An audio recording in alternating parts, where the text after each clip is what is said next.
going to talk about that a little bit as we go on through here. Also, LinkedIn. Guys, we're on LinkedIn. We're very active with this. This social media thing is the deal. If you are not doing social media, you are falling definitely behind here. Facebook. On our Facebook side, we're doing Facebook. Craig, I know we do a lot of stuff with Facebook, LinkedIn, the YouTube, all that kind of stuff, and it's real important, this social media.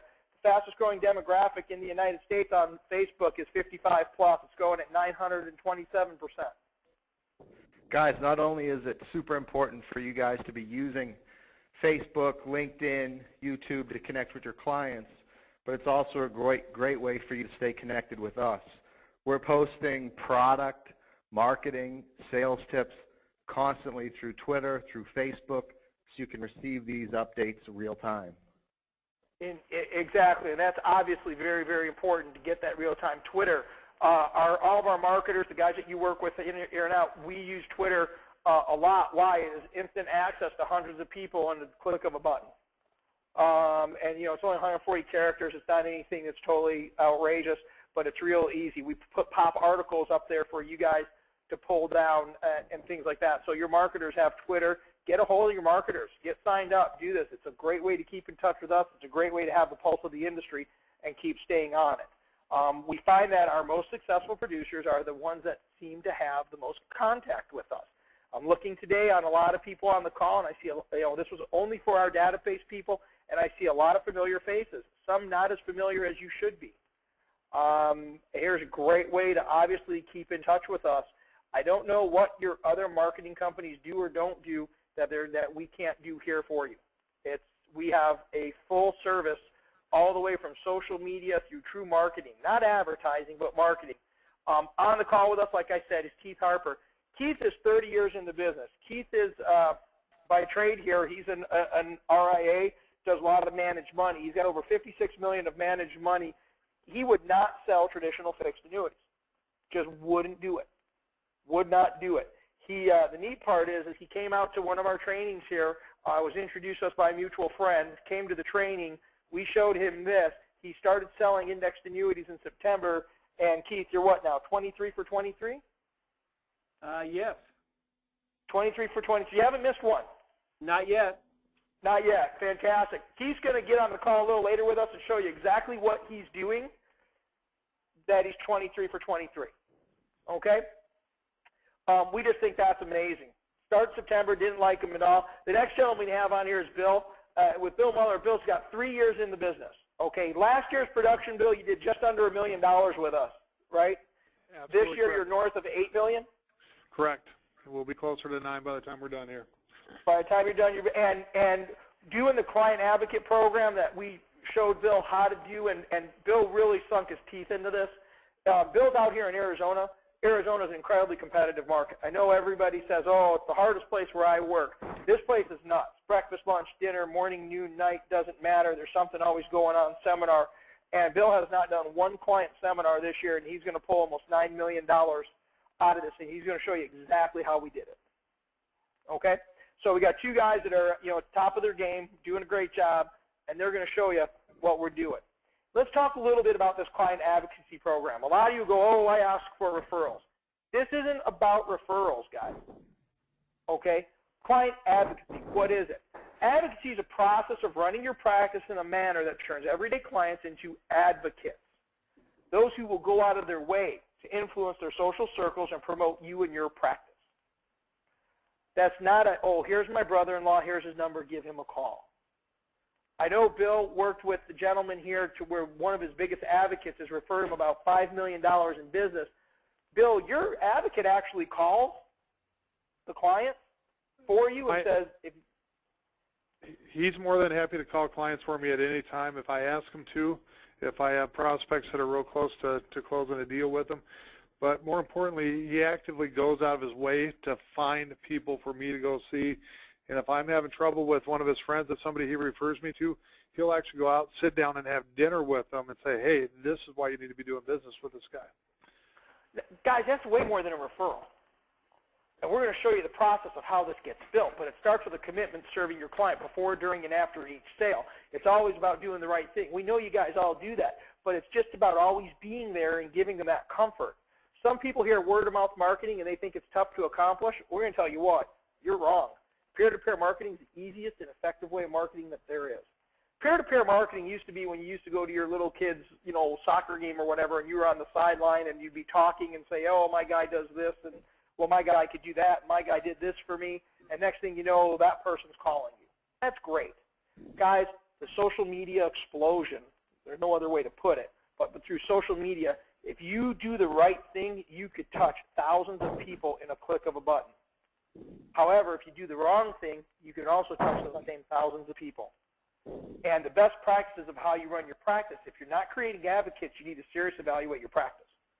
If you're doing the right thing, and if you're doing it well, and if they're really, truly happy with what you have done for them, there is no reason on God's green earth why they won't be your advocate. And now, Bill, I know from the advocate standpoint that you have worked this and massaged this relationship into something, I mean, it's really a friendship on top of it now, isn't it? It really is. I invite them over for family barbecues. They invite me out for their grandkids' birthdays, for their 55th anniversary party, for, just different events. And, it's fun as well. I mean, it's a great advocate, and we're having fun with it as well, and they're creating a whole bunch of business for me.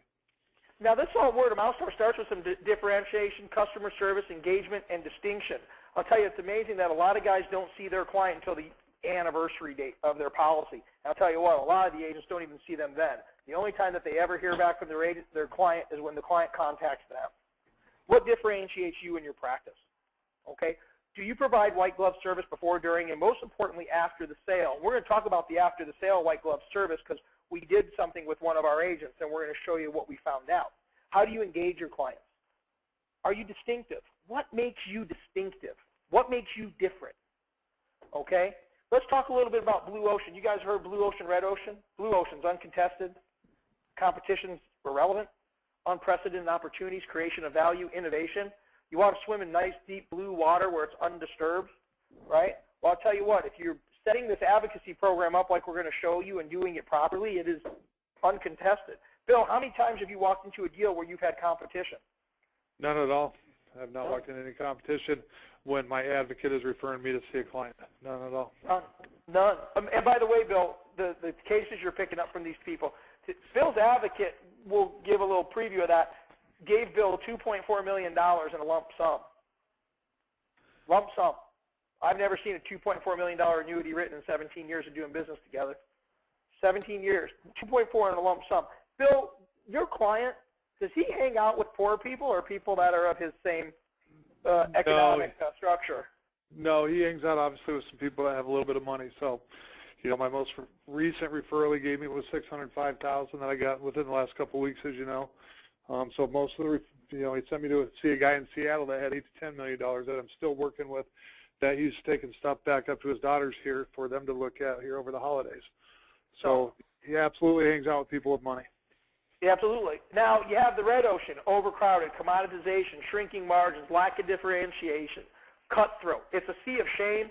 Some people say it's sea of the same. We call it the sea of shame. If everybody keeps doing the same stuff, it's hard to differentiate yourself. Where's your value proposition different than Bill's value proposition? I don't know, because we don't know exactly what you think your value proposition is. I know what Bill's is, and he's hammering it home every day. And this, Bill, you did a great job. You're going to write almost $9 million this year, and last year you were $1 million. All because you followed the process and you stuck with it. You didn't try it once and quit. You stuck with it, and it's paid off. What we're looking for, guys, client. Client's someone you've done business, but it isn't likely to recommend you to anyone. You did not exceed expectations. If you just simply met the goals, you didn't exceed the expectation, how's that client ever going to recommend you? A fan is satisfied. Client who is happy to big you up, all right, if given the opportunity to do so. However, an advocate, this person is an influential client who actively looks and creates opportunities to position and recommend you to others. Are you building this strength, this advocacy in your business? If, I have a lot of people we talk to, I'm just horrible at getting referrals. Guys, it's not about getting referrals. It's about building people. You are going to interweave a network in your business of them to push people to you. It is much easier to push than it is to pull. Right now, all you guys are pulling. We don't want to pull. We want push. Okay? Are your clients satisfied? I don't know. Do you really think your clients are satisfied? I always hear, this is very cliche, and it's very cliche in the FMO, IMO channel. We give great service. What's great service? What does that mean? Okay? What does that mean? It means you didn't screw up my paperwork? Well, you know what? That's expected. Most advisors arrange their client service questionnaires around the phrase satisfaction. I want to show you what. Satisfaction is worthless. Satisfaction means nothing. A satisfied client is for whom you've not messed up yet, for one who you've done what was expected and a little more. Satisfied clients will buy from anybody, as long as they're going to feel satisfied. Bill has loyal clients. The loyal clients encourage others to buy from you. They're going to fight for them to switch to go to you. I'll give you a great example of an advocate, and Bill and Keith have both met this person also, is Jack Mafara. Jack had two clients get into a literal knockdown, drag-out argument of who had the better advisor. A yelling match. They didn't know that they both had the same one. It was Jack. If your clients aren't fighting for you like that, then you've only satisfied them. You have not turned them into the advocate. And, I've met the client of Bill's. We actually went to a football game together. This guy thinks Bill walks on water. And if you guys saw Bill, he's a big guy. There's no way, Bill, you're walking on water, are you? All right? The goal, you got to utilize differentiation, distinction, customer service, and engagement to create advocates. You got to take merely a client and turn them into your loudest cheerleader. Guys, I know a lot of this sounds like basic ABC stuff, but you know what? Football is a very simple game. You block, you tackle. If you listen to any sports franchise, and Robert, I know you work with a lot of professional athletes and motivational, the number one thing we always say is what? It's all about the basics, right? All about the basics, all about how you practice. It's all about how you practice, and it's the basics. And you cannot build a house on stilts. You have to have a strong, solid foundation. You need to take these simple steps that we know and we used to do way back when, and need to re-implement these back into your business. To take a client from just liking you and turning their services into a loyal advocate, they enthusiastically rave about you and your services everywhere, every time, everyone, all the time. So Bill and Keith, you guys are on here. I know what your pink elephant is. For everybody else on here, what's your pink elephant? Think about that for a second. Is your pink elephant extremely marketable? When you go out and sit down with a client and you have a 7% or 8%, or I don't care, 10%, 20% income rider, is that really sizzle? Because it's mostly smoke and mirrors. Okay, is that your pink elephant? Because people can get that stuff anywhere. Is your practice remarkable? What makes it remarkable? Why is it remarkable? Okay, what do you do better than anyone else in your local market? I'm going to tell you right now what Bill's doing better. Bill is getting these people to love him in his local market, and they are dragging people out of the woodwork to say, you need to go work with Bill. That is cut and dry. You have to have something of value to offer. You must be the best at what you do. You are going to play like you practice. If you're not practicing, you're not going to play well. Acts of superior service are a great way to create advocates. And guys, it's not just about, okay, meeting the expectation and doing that. How many times do you guys do an annual review, right? Some of you don't do annual reviews or you skip over people. The annual is not enough, and we're going to show that to you. Over time, people are willing to talk about your acts to others. Do good stuff, and you'll get great press. Loyalty will develop, and eventually they'll be your advocate. And they will be your eyes and ears. You know, Ritz-Carlton gives pretty impeccable service. That's how you have to establish your organization. And it can be simple things. How professional does your organization look? Is your email address at hotmail.com, at yahoo.com, at gmail.com, or is it your name at yourbusinessname.com? That is so small and so simple, but yet it makes the thing so much more professional. Engage. You need to create sincere personal connections, mutual interests.